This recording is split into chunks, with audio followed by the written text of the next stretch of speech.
You are watching Grace Television.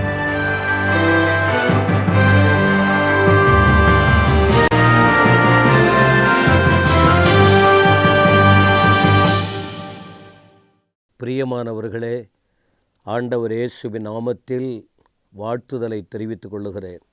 கர்த்தருடைய பெரிதான கிருபையினால் ஆண்டவராகிய தேவன் அற்புதவிதமாய் அனைவரையும் நடத்தி கொண்டிருக்கிறார். இன்றைக்கும் ஒரு வார்த்தையை உங்களுக்கு முன் வைக்கிறேன். சகரியா தீர்க்க தரிசன புஸ்தகம் 4ஆம் அதிகாரம் 6ஆம் வசனம்.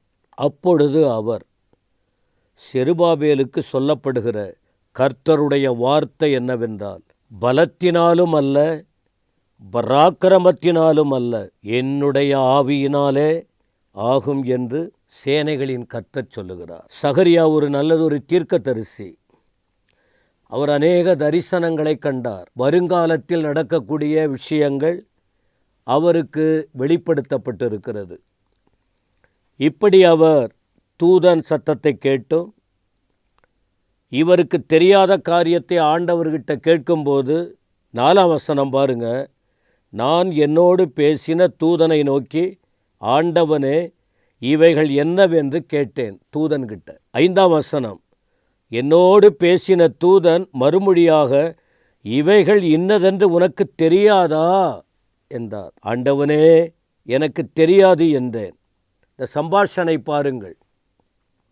அப்பொழுதுதான் ஒரு வார்த்தை தெளிவுபடுத்தப்படுகிறது. செருபாபேலே, உனக்கு சொல்லப்படுகிற வார்த்தை யாருடைய வார்த்தை தெரியுமா? கர்த்தருடைய வார்த்தை.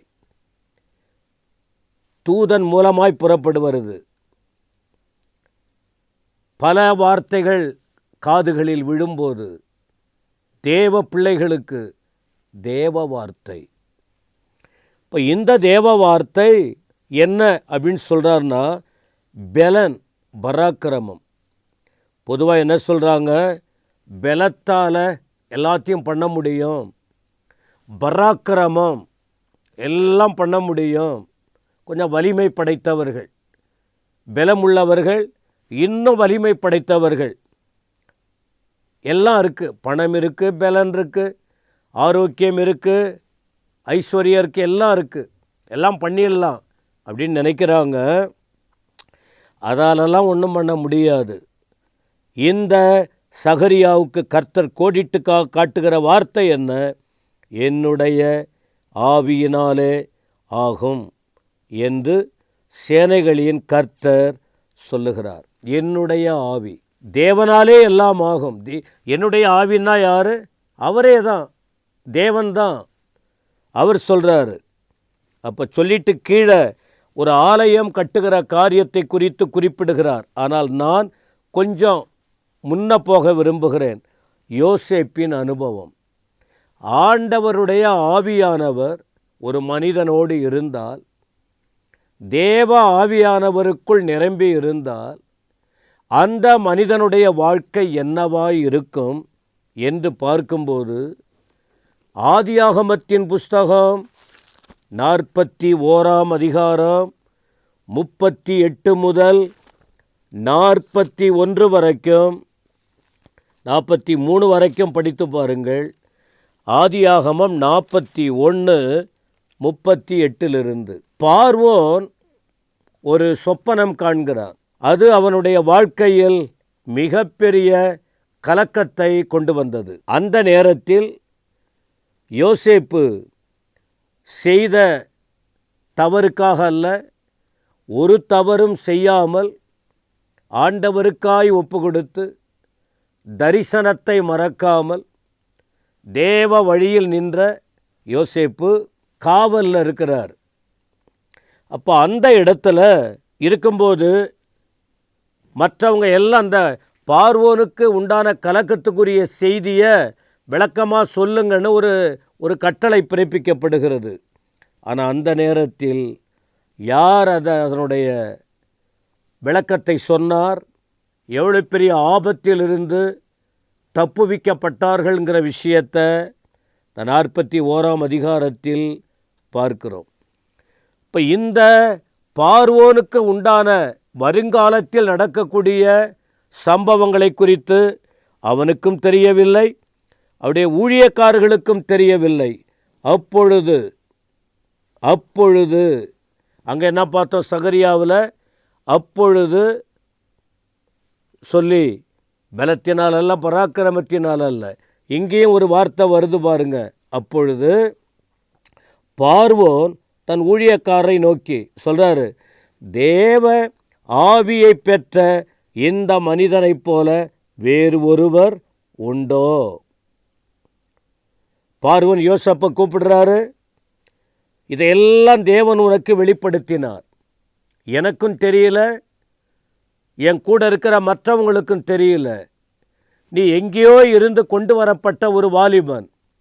ஆனால் உனக்கு உன் தேவன் வெளிப்படுத்தி இருக்கிறார். நீ தேவ ஆவியை பெற்ற மனிதன். நீ தேவ ஆவியை பெற்ற மனிதன். உன்னைப் போல விவேகம் ஞானம் உள்ள ஒருவரும் இல்லை. அதனால் நீதான் என் அரண்மனைக்கு அதிகாரியாய் இருக்க வேண்டும் என்று சொல்லுகிறார். என அருமையான வார்த்தை. சொன்னது மட்டுமல்ல, இந்த யோசேப்பை அந்த தேசத்துக்கு, எகிப்து தேசம் முழுவதற்கும் பார்வோன் அதிகாரியாய் மாற்றினான்.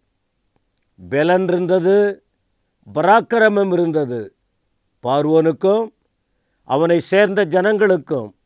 ஆனால் தேவ ஆவியானவர் அவர்களுக்குள் இல்லை. எல்லாம் இருந்தும் ஆவியானவர் இல்லாதபடியால் கலக்கத்துக்கு மேல் கலக்கம் உண்டானது. ஆனால் அங்கே ஒரு மனிதன் இருந்தார், யோசேப்பு.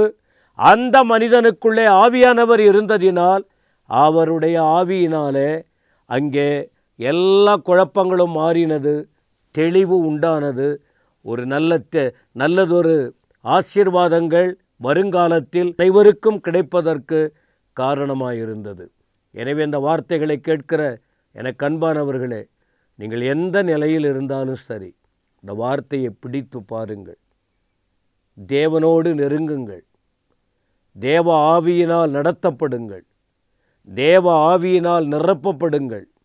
அப்படி இருக்கும்போது நீங்கள் எந்த இடத்துல இருந்தாலும் உங்களை கர்த்தர் பயன்படுத்துவார். அதிகாரிகளுக்கு முன்னாலே உயர்த்துவார். ராஜாக்களுக்கு முன்பாக உயர்த்துவார். உங்கள் பேரை பெருமைப்படுத்துவார். உங்கள் மூலமாக ஆண்டவருடைய நாமம் உயர்த்தப்படும். அப்போ நீங்கள் தேவ நடத்துதலுக்கு அர்ப்பணித்து செயல்படுங்கள். யோசேப்பு அந்நிய தேசத்திலே சிறையாக கொண்டு போகப்பட்டவன், விற்கப்பட்டவன். அங்கே போயிட்டு அவமான நிந்தையை அனுபவித்தான்.